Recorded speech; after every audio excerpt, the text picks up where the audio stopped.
안철수, DJ의 길, JP의 길. 이번 총선 결과에 따라서요, 대권 장룡들의 운명도 갈릴 것이 분명합니다. 근데 그 변화의 핵심에 안철수 국민의당 대표가 있는 것 같아요.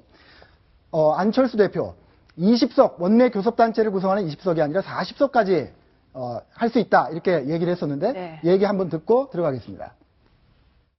저희들이 이번에 40석 정도를 목표로 하고 있습니다. 호남에서 20석, 비례대표 10석, 수도권 충청에서 8석 정도를 지금 바라보고 있습니다. 박성원 부국장님, 네. 어떻습니까? 40석, 네. 목표 달성할 수 있을 것도 같은데요?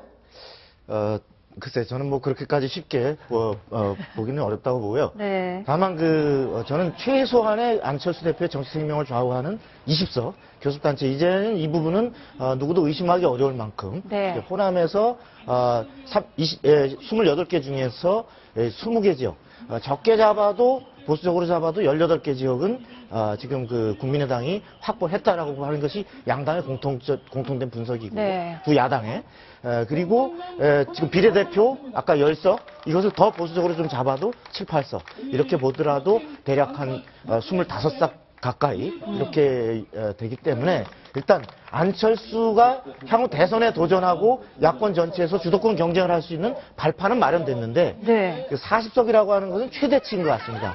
예컨대 호남에서 20석 이상, 거의 25석 가까이 얻어야, 그리고 비례대표를 10석 이상 얻어야, 그리고 거기에다가 수도권에서 4, 5석을 얻어야 되는데, 이것은 현실적으로 쉽지 않은 하나의 최대 희망사항이다, 이렇게 분석합니다. 네, 40석까지는 좀 어렵더라도 어쨌든 20석 이상은 될 것 같다는 게 대체적인 이야기인데요. 구장우 차장님. 네. 만약에 그런 총선에서 좋은 성적을 얻으면 네. 어쨌든 그걸 발판으로 네. 호남을 기반으로 한 네. 대권 주자로서 네. 뭐 이렇게 나아갈 것으로 우리가 예상할 수 있는 거죠. 그렇습니다. 이 입지를 구축하는 것은 뭐 분명해 보이는데요. 그런데 저는 한 가지 전제 조건이 있다고 봅니다. 네. 국민의당이 30석을 얻든 아니면 목표치를 달성해서 40석까지 얻는다 하더라도, 만약에 여당이 여권 성향의 무소속 후보를 포함해서 180석 가까이 얻어버리면, 네. 과반을 훌쩍 뛰어넘어서 얻게 된다면 야권 분열에 따른 반사 이익이 여당에 물렸다.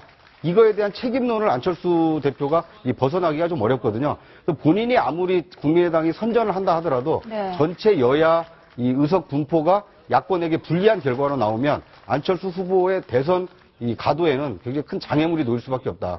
이런 점이 한 가지 좀 전제돼야 될 것 같고요. 네. 그리고 목표치로 한 40석이 가능하냐에 대한 것도, 사실 본인은 충청과 수도권에서 한 8석 정도를 얘기했지 않습니까? 네. 그런데 그 8석의 반인 최소한 4석이라도 당선을 시켜야, 이제 수도권 경쟁력이 국민의당도 있다, 이런 것이 좀 입증이 되는 거거든요. 지금까지는 20석, 30석이라는 것이 호남에서의 압승을 기반으로 한 거기 때문에, 과연 전국 정당으로서 다음 대선을 거머쥘 수 있는 수권 정당으로 나갈 수 있느냐, 이것은 본인만 당선해서는 좀 어렵다고 봅니다. 네. 국민의당 후보가 수도권과 충청에서 최소한 근거를 남겨야 이 대선 주자로서의 입지가 좀 더 강화될 수 있다, 이렇게 볼 수 있을 것 같습니다. 그럼에도 불구하고 저는 안철수 대표의 대권 운명은 있죠. 호남에서 승부라 봅니다. 네. 어차피 안철수 대표는 야권 후보가 되지 않겠습니까? 범야권 후보 되더라도, 그러면요, 이번에 문재인 대표가 벌써 공약을 했지 않습니까?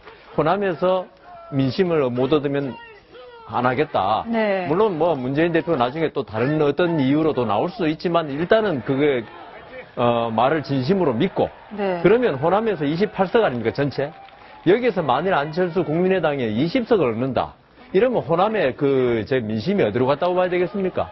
여기서도 문재인 대표가 계속 호남의 민심 나에게 있다 그러면요, 문재인 대표 진짜 책임지지 않는 정치인이라는 레텔이 붙어가지고 이 대선 가도에 아주 빨간불이 켤 거고, 그러면 결국은 호남의 민심을 못 얻은 야권 후보가 당선될 수 없지 않습니까? 그래서 저는 안철수 대표의 국민의당이 몇 석을 얻는가도 중요하지만, 네. 호남에서 과연 몇 석 얻는가가 호남의 민심을 얻는가 안 얻는가 잣대로 될 것이기 때문에 대권 가도에 아주 중요한 기준이 될 것 같다고 생각합니다. 네.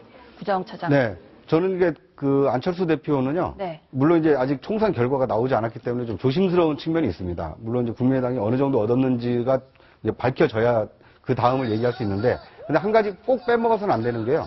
안철수와 문재인뿐만 아니라 이번 총선에서는 차기 대선 주자로서 발돋움할 수 있는 이 김부겸 후보가 지금 그 대구에서 선전을 할 가능성이 좀 점쳐지고 있거든요. 네. 그러니까 호남은 영남에서 경쟁력이 있는 후보에게 표쏠림이 나타날 가능성이 있기 때문에 만약에 김부겸 후보가 이번에 그 TK에서 네. 인정을 받는다라면 안철수 후보도 물론 그 경쟁력이 있지만 TK에서도 경쟁력이 있는 김부겸 후보를 놓고 다시 이제 그 호남 유권자들이 판단할 겁니다. 네. 문재인, 안철수, 김부겸 또 서울시장을 하고 있는 박원순 이 수도권에서 이 바람몰이를 할 수 있는 후보 여러 이 경우의 수가 있는데 네.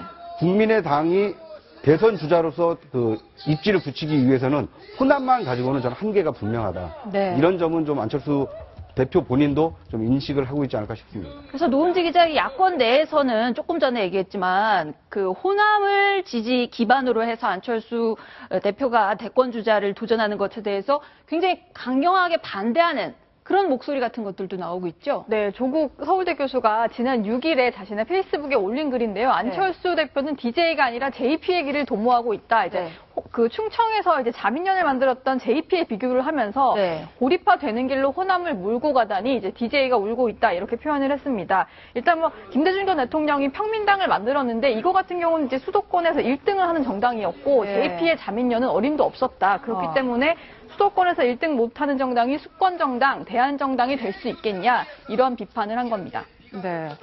그 더민주의 그 총선 전략도 호남이지만 또 대권을 노린다면은 지역 정당으로 남아서는 안 된다 이런 고민 같은 것들이 있을 텐데 더민주에서 계속 그 안철수 대표한테 대권병 걸렸다 이런 얘기를 하니까 안철수 대표가 공개적으로 반박을 한 적이 있거든요. 한번 이야기를 듣고 계속 얘기 나눠보겠습니다.